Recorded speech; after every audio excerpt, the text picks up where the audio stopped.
January 17th, 1945. Fort McCoy, Wisconsin. A cold, grey morning. Snow covered the barbed wire, and the air was so sharp it burned their lungs. These German women had crossed oceans, survived bombed cities, and rationed every crumb of food. They expected hunger, harsh orders, maybe even cruelty. But what they found shocked them completely. A mess hall full of warmth, the hiss of steam from kettles, and the clatter of trays carrying something they could barely recognize. The smell hit them first. Soft, fresh biscuits drenched in creamy white gravy. For women used to black bread and thin soups, it felt like a dream or a trick. Could this really be for them? Could an enemy treat them like this? Their first bite would change everything they thought they knew about war, fear, and kindness. Watch the full story to see what happened next. And don't forget to like, subscribe, and support our channel for more incredible, true World War II stories.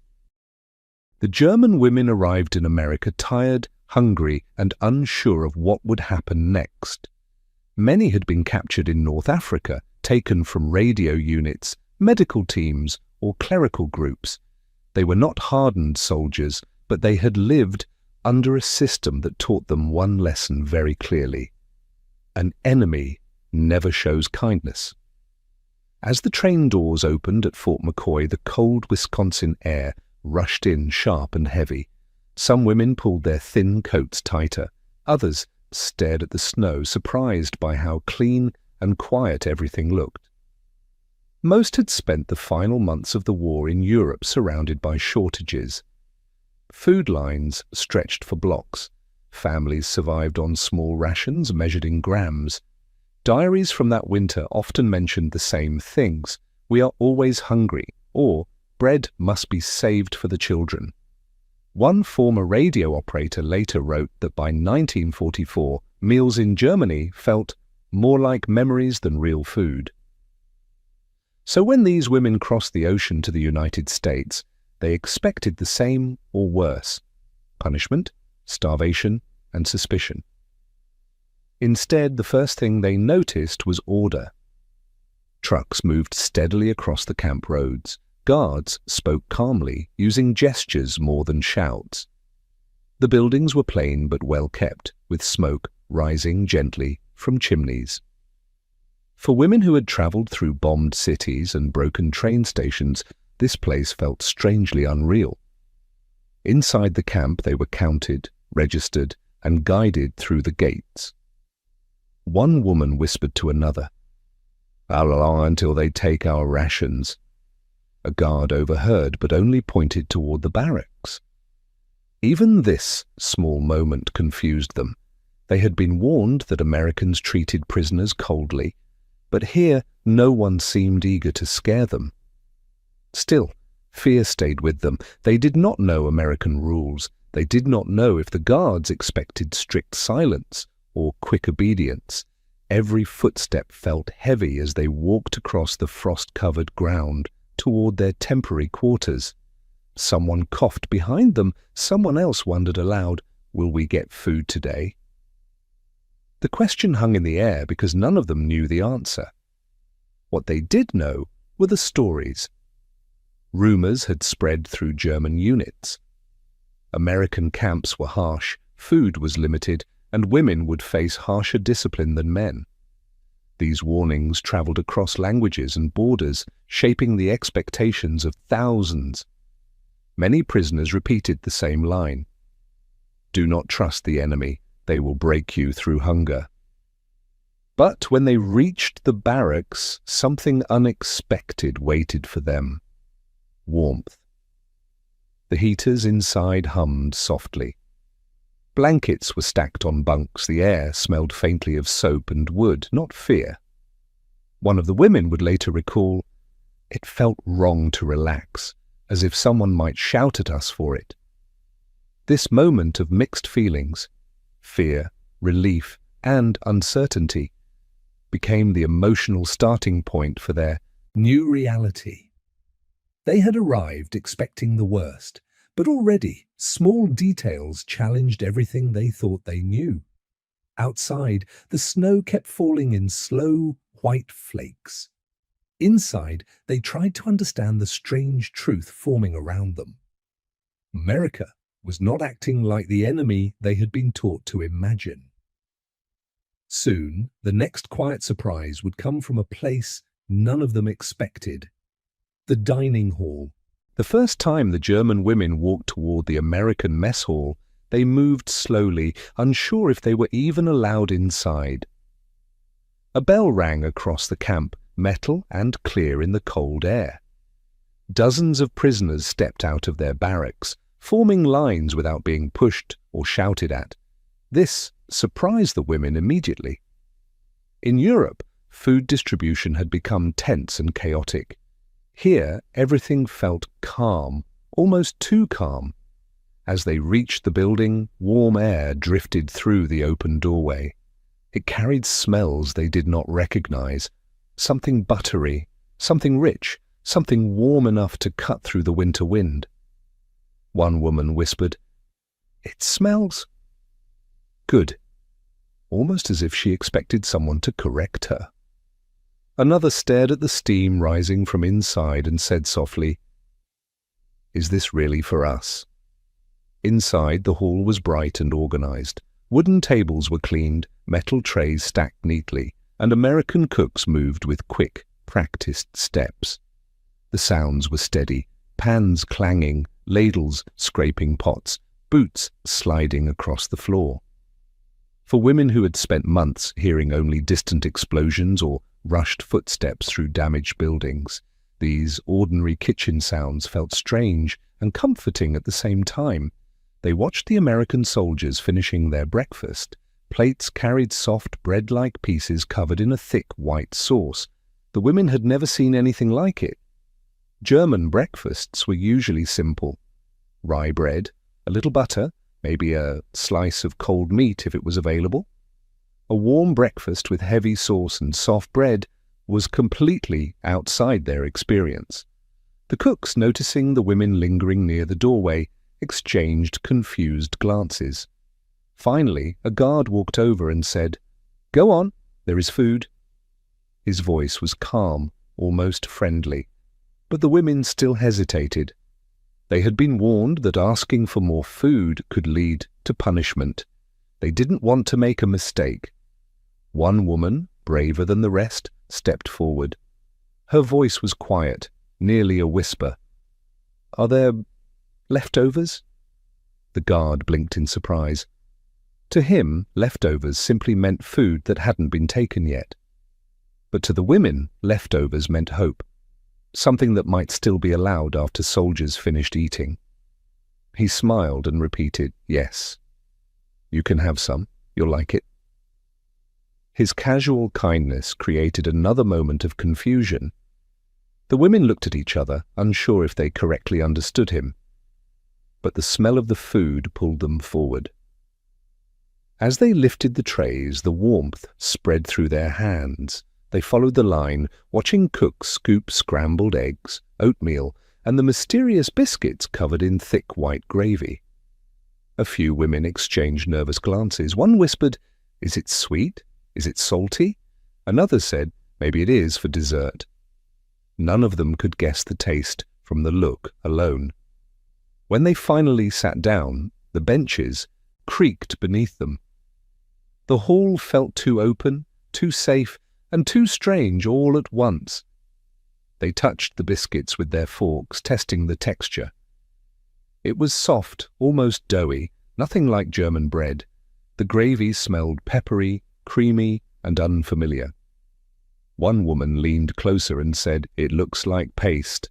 Another replied, "If it is food, we should try. We cannot refuse." Hunger pushed them forward, even if fear still made their hands shake. What they didn't know was that this moment, this simple meal in a bright hall far from home, would become one of the clearest memories of their captivity. They had not yet taken a bite, but already the experience challenged their expectations. And the true shock would come with the taste. The first bites came slowly, almost painfully slow, as if each woman feared she might be doing something wrong. A few closed their eyes before tasting the strange, white-covered biscuits. Others held their forks in mid-air, hesitating, waiting to see who would be brave enough to try it first. Hunger finally made the decision for them. The first woman to taste it later described the moment simply, "I expected nothing, then I tasted everything." The biscuit was warm and soft, not dry or hard like the dark rye they were used to. The gravy was thick, salty, creamy, and full of tiny pieces of sausage. For women who had survived on thin soups and small bread slices, the richness was overwhelming. Their expressions changed instantly. Cautious eyes widened, shoulders loosened, and silent confusion turned into quiet surprise. One woman whispered, "This is good," as if asking permission to enjoy it. Another took a larger bite and covered her mouth, shocked by how filling it felt. They looked at each other, searching for reassurance. They found it in the growing smiles and the sound of forks scraping against metal trays. The cooks noticed their reactions and exchanged amused looks. One of them, a young American from Tennessee, later recalled, "They looked like they didn't trust their own taste buds." He watched as the women took careful, polite bites at first, then quicker, more confident ones. Within minutes, the biscuits were gone. The gravy smeared on the edges of the plates was all that remained. What made biscuits and gravy so surprising was not just the taste, it was the weight of it, thick, heavy, and warm enough to feel like it settled deep inside the stomach. German food in the final years of the war had become thin and stretched. In 1944, the average German civilian ration dropped to as low as 1,200 calories per day, sometimes less. In comparison, American soldiers in POW camps were regularly served meals totaling around 3,000 calories. The difference was not just physical, it was emotional. For these women, each bite carried a message they couldn't quite understand yet. This wasn't the cruelty they had been warned about. One woman, a former nurse, murmured, "Why would they feed us like this? We are the enemy." Her friend answered softly, "Maybe they don't see us the way we were told they would." After finishing their plates, the women hesitated again. Asking for more felt dangerous. In German-controlled territories during the war, prisoners could be punished simply for asking extra food. But hunger and curiosity worked together. One woman stood up, her tray empty, and approached a cook. Her words were quiet, almost apologetic. "Excuse me? Could I have a little more?" The cook didn't hesitate. He scooped another portion of biscuits and gravy onto her tray and said, "Of course. Go ahead." The woman froze. She wasn't sure if it was a trick. Only when the cook nodded calmly did she return to the table. The others stared, waiting to see if something bad would happen. When nothing did, more women stood and asked for seconds. By the end of the meal, the tension in the hall had softened. Their fear wasn't gone, but something new had appeared beside it, a small sense of safety. They still didn't understand American rules or why the food was so generous, but they now knew one thing clearly. Their ideas about American treatment were not matching reality. The biscuits and gravy didn't just fill their stomachs, they opened a door, a quiet, simple door, into a world that didn't behave like an enemy. And soon they would learn why this difference existed. The meal raised a new question in the minds of the German women. How was this possible? How could a country at war serve prisoners food richer than what many civilians in Europe could find for their own families? To understand the shock of that first breakfast, the women had to understand the world behind it, a world built on numbers, resources, and systems very different from what they had known. During the final years of World War II, Germany struggled with collapsing supply lines. Farms had lost workers to the front, railroads were damaged by Allied bombing, rations dropped lower every few months. Statistics from 1944 showed that an adult in Germany often received less than half the calories needed for healthy living. Many meals were simple: thin soups, rationed bread, small potatoes when available. Even soldiers sometimes wrote home asking for food. In contrast, the United States was producing more food than at any other point in its history. American farms expanded to nearly 380 million acres of active production. Factories processed thousands of tons of canned goods every week. A single American wheat harvest in 1943 produced more grain than some countries had grown in an entire decade. Even after feeding soldiers, sailors, and millions of civilians, there were still mountains of surplus. This difference shaped life inside POW camps. The US Army followed clear rules from the Geneva Convention, which required feeding prisoners meals equal in quantity to those given to American soldiers. At many camps, guards even joked that prisoners often ate better than they did. Reports from 1945 recorded that an average POW in the United States received around 3,000 calories per day, more than double what many German civilians lived on. The German women did not know these numbers, but they felt the effects immediately. Food in the camp was steady, predictable, and surprisingly varied. Scrambled eggs in the morning, oatmeal that stuck to the spoon, biscuits and gravy on good days. Coffee so strong it left a bitter smell in the hall long after breakfast ended. The women had never seen morning meals prepared in such large amounts. The steam rising from the kitchen carried the smell of pepper, cooked oats, and frying sausage. One woman later wrote in her diary, "It felt as if America had food everywhere, not just enough, more than enough." Another noted that she had never seen so many metal cans of milk or crates of flour stacked one on top of another. The scale alone was shocking, but beyond the numbers there was something deeper happening. The routine of regular meals slowly changed the way the women saw their captors. The first few days they still ate with stiffness in their shoulders, expecting someone to step in and correct them. Yet nothing happened. No one shouted if they took an extra spoonful. No one punished them for finishing their plates too quickly. The camp ran on structure, not fear. Because food arrived reliably each day, the women learned to breathe differently. Their bodies relaxed. Their hands moved with less hesitation.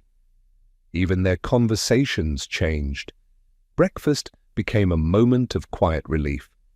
A time when the cold outside felt distant and the war felt a little further away. Still, the contrast remained almost unbelievable. How could one side of the war face constant shortages while the other had enough to feed prisoners well? This question stayed with them, shaping their understanding of the world far beyond the camp fences. And soon, the voices of those who lived through these moments would reveal even more about how deeply this surprise touched them. The women slowly settled into life inside the American camp, but each day still felt unreal. They walked through the gates as prisoners, yet nothing around them looked or felt like the punishment they once feared. Instead of harsh commands, the guards spoke in calm voices. Instead of cold, dark rooms, the women slept in wooden barracks warmed by sunlight during the day. Their new world was confusing, but it was also safe, something many had not felt for years. One morning, the women were taken to a small medical building. They expected quick inspections or rough questioning. Instead, American nurses greeted them with simple kindness. The nurses checked their wounds, treated infections, and gave them clean bandages. Some women had not seen proper medical care since the early years of the war. A few were embarrassed by their condition, but the nurses did not react with judgment. They just worked quietly, focused on helping. For many German women, this moment was the first time they understood how different American ideas about prisoners were. These nurses were caring for them the same way they cared for their own soldiers. The women whispered among themselves as they left the building, still unsure how to process what they had experienced. Some felt relief, others felt guilt, and some simply felt lost.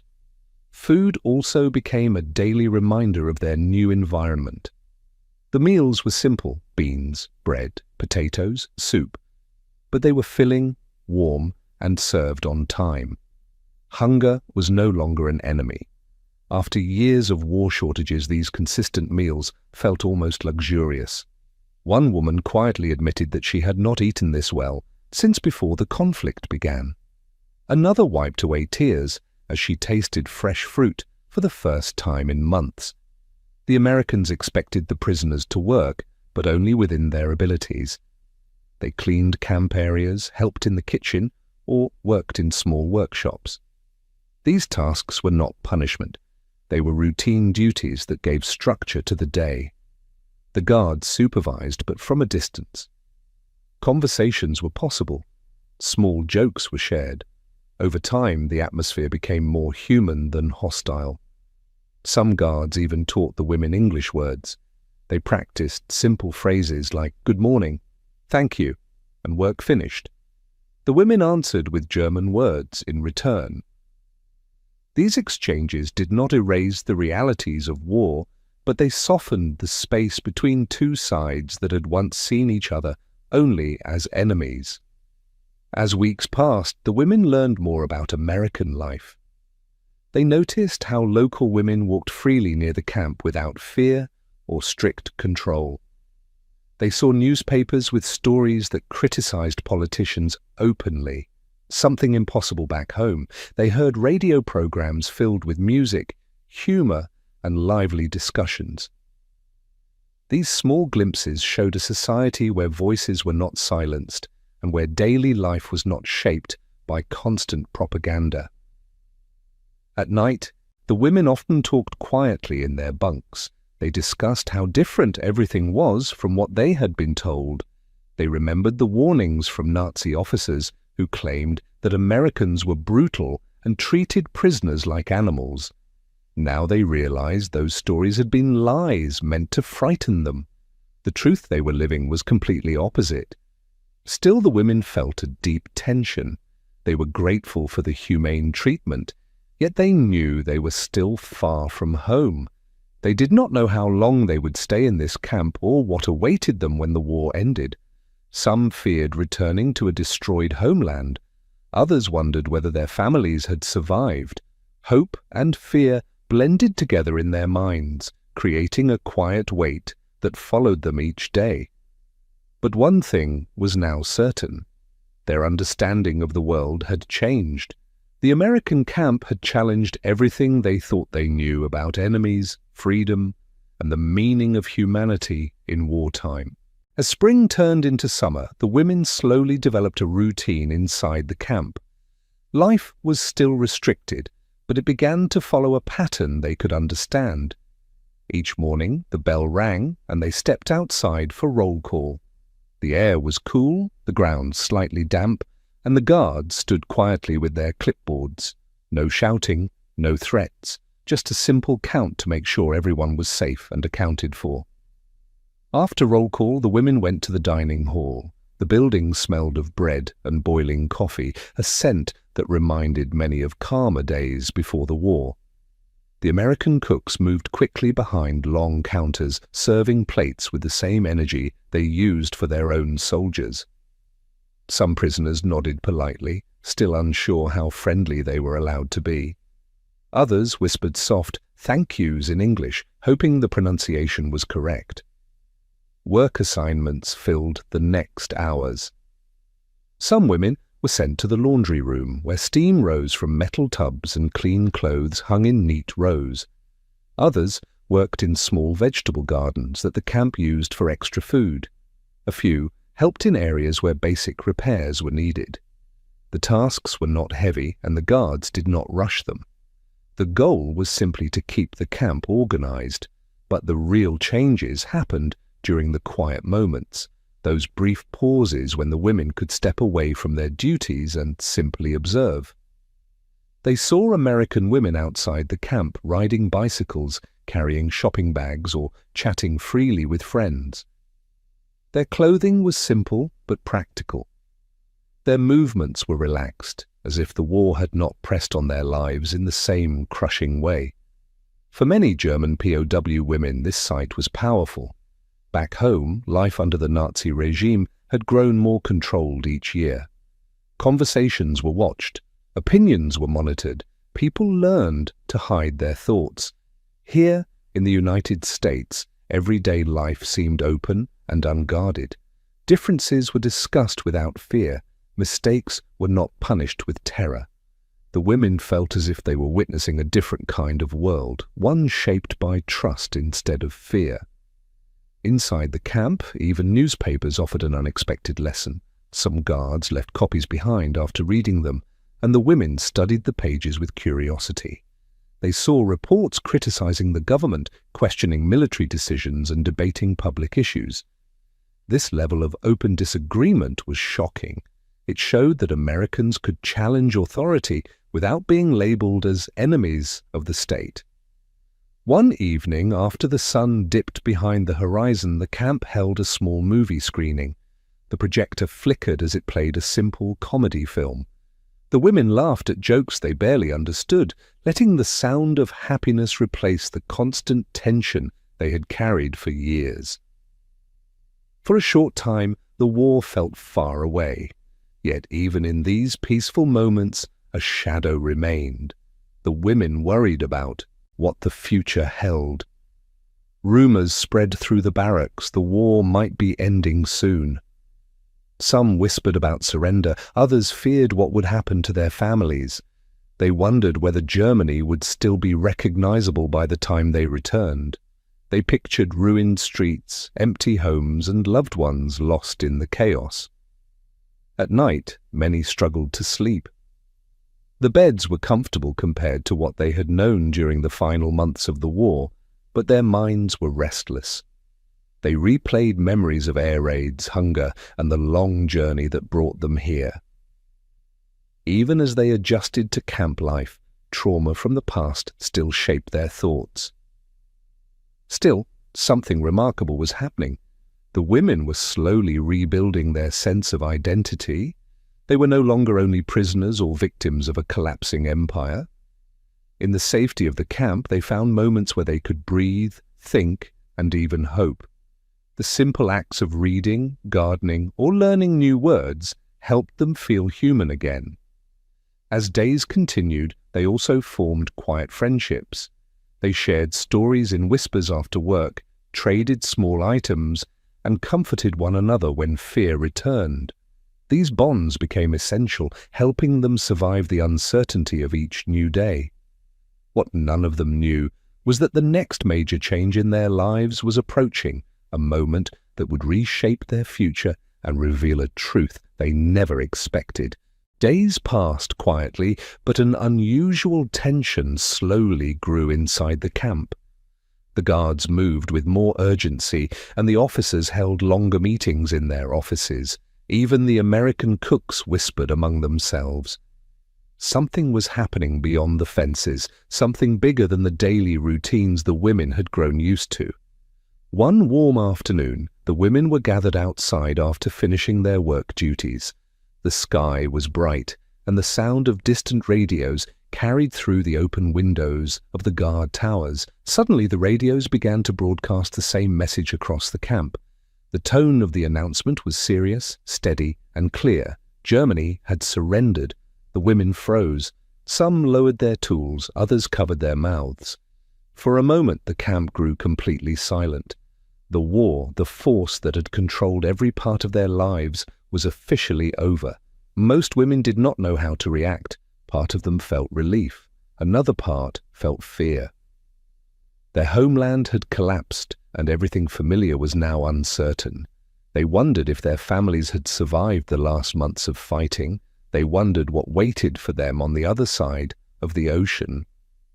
And most of all, they wondered what the Americans planned to do with prisoners, now that the war had ended. Later that evening, the prisoners were brought to the main yard for an announcement. A senior American officer stood before them. He spoke slowly, knowing that English was still difficult for many of the women.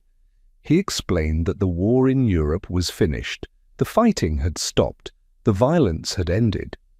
Then he told them something they never expected. They would not be punished, they would not be harmed, and soon they would be sent home.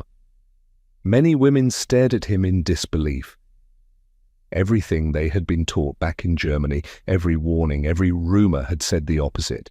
They were told that if captured by Americans, they would face torture or death. Instead, they were hearing promises of safe transport and humane treatment. After the announcement, the women returned to their barracks in deep thought. Some cried quietly into their pillows, releasing emotions they had held inside for years. Others sat together on the floor, sharing small memories of home. Villages, forests, family meals, and life before the war changed everything. In the days that followed, preparations began. The camp staff organized medical checks and paperwork. The women received fresh clothes, simple but clean. Many were given small notebooks to write letters that would be sent ahead to their families, letting them know they were alive. But the biggest surprise came during the final days before departure. The Americans arranged small lessons for the women, talks about what had happened in Europe, the truth about the Nazi regime, and the suffering it had caused across the continent. The women listened with wide, stunned eyes.